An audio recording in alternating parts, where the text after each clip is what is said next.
CCTV कैमरे ना उतारने पर गोली मार देने की धमकी हकीकत में तब्दील। बागबानपुरा लाहौर में मतीन और अकरम ने आसिफ के घर पर हमला किया। ਤੁਹਾਨੂੰ ਆਖਰੀ ਵਾਰੀ ਕਹਿ ਰਿਹਾ ਮੈਂ ਤੁਸੀਂ ਕੈਮਰੇ ਸ਼ਾਂਤੀ ਕਰ ਨਾ ਲਾਏ ਤੇ ਕਾਰ ਵੜ के मैं सारे ਨੂੰ गोली मार देंगा। जिसमें मेरी वालदा तशमीम ने कहा ठहर जा तेरी ऐसी की तैसी। वो खड़ा हुआ है, उसने हिट की गोली को जो उनके फ्रंट से लगी और बैक से निकल गई। उर्दू पॉइंट की वीडियोस देखने के लिए हमारा चैनल सब्सक्राइब कीजिए और बेल के आइकन पर क्लिक कीजिए ताकि आप हमारी तमाम आने वाली वीडियोस से बाखबर रह सकें। अस्सलामुअलैकुम। उर्दू पॉइंट से मैं हूं आपकी मेज़बान तहमीना शेख। थाना बागबानपुरा में एक मुकदमा दर्ज हुआ है जिसका मुकदमा नंबर है 3441/22। इसके मुद्दई है आसिफ। मुकदमा यह है कि ईद के दिन मैं गोश्त बांट रहा था कि कुछ लोग आते हैं और आकर कहते हैं कि हम तुम्हें गोली मार देंगे।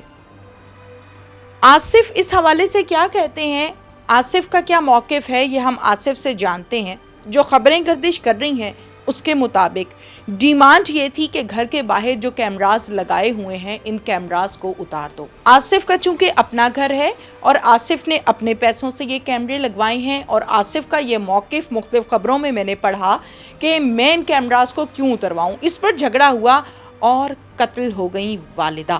गोली लग गई खातून को, वालिदा को, यानी कि आसिफ की वालिदा को। आसिफ के घर पर मैं हूँ और आसिफ से बात करते हैं और फिर पुलिस से भी बात करेंगे कि कहानी है क्या।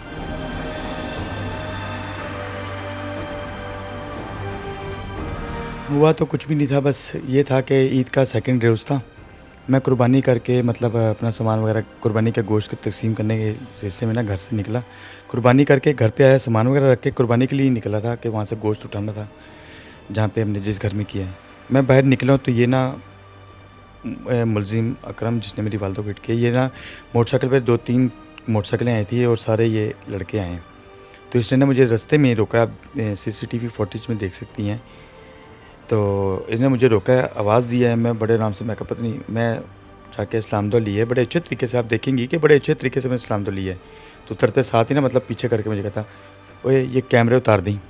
मैं कहा कैमरे उतार दी क्या मतलब है? कहता बस तेनू कहता है कैमरे ला दे, नहीं तो मैं कैमरे कुमरे पान देने। मैं कहा पान नहीं देने भाई, मेरी अपनी प्रॉपर्टी है, कैमरे बनने का क्या तू कहता रहा, मुझे सिर्फ सॉलिड रीज़न बता दे मैं कैमरे उतार दूँगा। कहता मैं तेनू कह रहा ना कैमरे ला दे, जो ना लाए तो मैं तेनू गोली मार देनी है।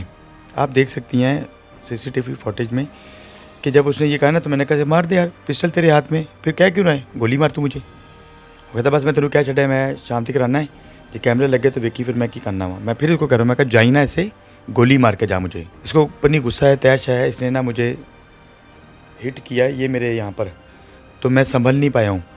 गली की साइड से हिट किया, मतलब फ्रंट साइड से। तो मैं बैक पे बड़ी कुछ 10-12 फुट के ऊपर में जाके संभला हूँ, पैर हाथ पैर मतलब अपने रखें। मैं खड़ा हूँ लेकिन मुझसे देखा नहीं गया, मुझे ऐसा लगा बार बार मैं देखेंगे आप कि मैंने हाथ लगाया। मैं कहा शायद मे भी कि मेरा ब्लड निकला है, लेकिन ऐसा नहीं हुआ। मैं संभल ही नहीं पा रहा था। इतनी देर में मेरी वाइफ, मेरी बेटियाँ फ़ौरन से पहले बाहर निकली हो कि पापा आप अंदर आए, छोड़ें कोई नहीं। मेरी वालदा उस दौरान वज़ू कर रही थी, उनको पता लग गया कि ये हुआ, लेकिन वो वज़ू करके फ़ौरन आई। तो उन्होंने मुझे जब देख लिया, लेकिन उनको ये नहीं देखा उन्होंने कि उसने मुझे हिट किया है पिस्टल के बट से। उन्होंने कहा तू अंदर आ। ये इन्होंने लगता फिर की है, एक घर छोड़ के मैं इनके घर जाके भी बात करती हूँ कि ये क्या तमाशा है कि तुम बाज नहीं आने वाले। अभी हमारे घर से आधा घंटा पहले खाना खा के गए हैं ये, जिनके जो मुलजिम है जिनके घर आता है, जिन्होंने के कहने पे उस मुलजिम ने मेरी वालदा को हिट किया। वो जैसे ही क्रॉस करके इधर हुआ तो वो खड़ा हुआ है।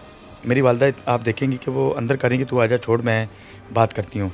तो वो खड़ा होकर उसने दोबारा बोला कि मैं तुहानू आखिरी बारी कह रहा मैं, जे तुसी कैमरे शांति का ना लाए तो कार वड़ के मैं सारे नू गोली मार देंगा।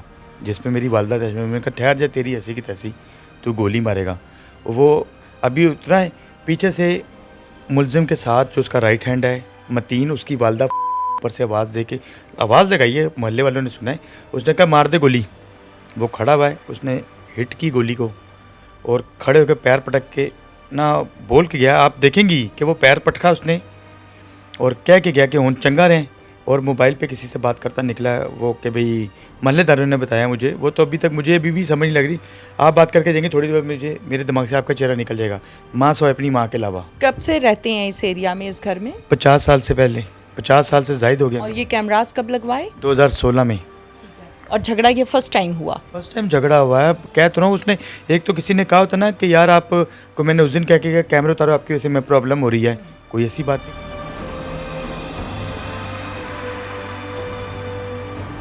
उसके बाद अपनी वालदा को उठाया, हॉस्पिटल ले गए, लेकिन हॉस्पिटल मैंने कहा जी एक्सपायर हो चुकी हुई, क्योंकि उनका दिमाग सारा खुल के तो बाहर आ गया था। चीफ मिनिस्टर पंजाब अपने आर्मी चीफ से इंसाफ चाहिए कि कम से कम उसको अरेस्ट किया जाए जल्द अज जल्द, क्योंकि मेरी जान को ख़तरा है, मेरी पूरी फैमिली को ख़तरा है। वो जब ऐसे काम कर सकता है वो कभी भी कर सकता है। हम मुलाजिम हैं, हमने अंदर बाहर आना जाना होता है। अच्छा मुझे बताएं, इनके घर आप लोगों का आना जाना था, क्योंकि घर बिल्कुल साथ साथ मैं है? बताता हूँ जी, उनके घर आना जाना था, अच्छा था। बल्कि मेरी वालदा ने मुझे ईद के पहले रोज़ बोला था कि आसिफ तूने इनकी बेटियों को ईद दी थी। हम जिस तरह मोहल्ले का मतलब होता है घर, मैं कहा नहीं माँ, बड़ी ईद है, छोटी ईद पे मुझे स्पेशली वो तूने छोटी ईद पे भी नहीं दी थी, अच्छा नहीं लगता, बेटियाँ सबकी एक जैसी होती हैं। मैं कहा अच्छा। मेरी माँ का नहीं, बस तू उनको ईदी दे के। मैंने उनको फिर जाके बुला के उनको ईदी दे कर आया हूँ। तो फिर क्या को बकौल आपके आप लोगों के साथ झगड़ा था क्या? ये ड्रग्स का काम करता है, वो ड्रग्स इसका ये बेटा फौजिया का बेटा मतीन बेचता है। मतीन और मुबीन इकट्ठे मिलके बेचते हैं। ज़ाहिर बात है, जिस घर में एकदम अंधा पैसा आना शुरू हो जाए ना, फिर उनको अच्छाई बुराई की नज़र नहीं आती है। पुलिस को 15 पर कॉल की जब मौके पर ऐसा हुआ? 15 पे कॉल गई। कितनी देर के बाद पुलिस आई? हमें तो अंदाज़ा नहीं था, हम तो अपनी वालदा को ले गए थे, लेकिन पता लगा कि पुलिस की गाड़ी आई है, उन्होंने अपना सारा करके ले गए। लेकिन जब हम वापस आए यहाँ पे पुलिस की गाड़ी नहीं थी। पुलिस ने इनको प्रोटेक्शन दे रखी है, मुलाजिम है, लेकिन इनका ये कहना है कि हमें जान से मारने की धमकियां भी दी जा रही हैं और हमें ख़तरा है। जी मैम, उसके खिलाफ ऑलरेडी मुगलपुरे पुलिस में काफ़ी है, और ये करता भी ऐसे, कोई उसके खिलाफ चलता है ना, वो देखता नहीं है, वो फायरिंग करता ही आता है। ठीक है, पुलिस ने इनके साथ कोऑपरेट किया है। डीआईजी इन्वेस्टिगेशन इस केस के हवाले से क्या कहते हैं, कितने मुल्जिमान उन्होंने अब तक पकड़े हैं और कितने रह गए हैं, ये तमाम डिटेल्स हम जानते हैं डीआईजी साहब से। केस के हवाले से डिटेल्स हम जानते हैं डीआईजी इन्वेस्टिगेशन कामरान आदिल साहब से कि इस केस को फ़ौरन से हैंडल किया गया, मुल्जिमान को गिरफ्तार किया गया, क्या डिटेल्स हैं ये हम जानते हैं डीआईजी साहब से। अस्सलाम वालेकुम। वालेकुम सलाम जी। It's a very unfortunate incident जी। बागबानपुरा दो ग्रुप है आपस में, दोनों का रिकॉर्ड भी है और दोनों इसी बात में थे इन्वॉल्व। तो घर पे सीसीटीवी कैमरा एक फरीक ने लगाया हुआ था, और उसमें ये खातून जो है, ख़वातीन आमतौर पे हमारी बहनें बेटियाँ जो है वो इन्वॉल्व नहीं होती हैं क्राइम में।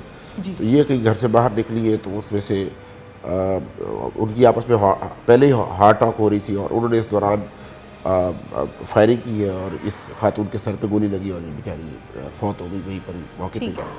और ये बड़ा चैलेंजिंग केस था, बिकॉज इसकी फ़ौरन सीसीटीवी फुटेज हमारे यहाँ तो सेंसेशनल क्राइम का जो फुटेज है बहुत तेज़ी से वायरल होती है, और वो फ़ौरन वायरल हुआ। लोगों में खौफ हिरास फैलता है ऐसी जब चीज़ जाती है जी। तो पुलिस के लिए बिल्कुल चैलेंज था। हमारे यहाँ पे जो एसएसपी इन्वेस्टिगेशन है वो, और साथ में हमारा एसपी जो मुतल्लिका है, फ़ौरन मौके पे गए, उन्होंने सारा केस वर्कआउट करवाया, और इस वक्त 3 में से 2 मुल्ज़िमान गिरफ्तार हम कर चुके हैं। ठीक है, ये बताइएगा कामरान साहब, जब हम बात करते हैं कि मामला शुरू हुआ कैमराज से, डिमांड ये थी कातिल की कि कैमराज को उतारा जाए, क्या यही हकीकत है? खबरें तो ऐसी ही लगी हैं। जी ऐसा ही है जी। इसके अलावा भी इनका बैकग्राउंड था, आपस में इनके और भी बहुत सारे इशूज़ थे, लेकिन मेन इशू उस दिन जो तनाज़ा बना, जो ट्रिगर कर गई चीज़ें, वो कैमरे पे कि कैमरा उतारा जाए। इसी दौरान आपस में इनका झगड़ा हुआ और खातून जो, कितने मुल्जिमान गिरफ्तार किए? जी 3 में से 2 गिरफ्तार कर लिए, एक रह गया, इंशाल्लाह वो भी गिरफ्तार। जो रह गया है वो मरकजी मुल्जिम है? जी वो मरकजी मुल्जिम है, और we are very dear to him,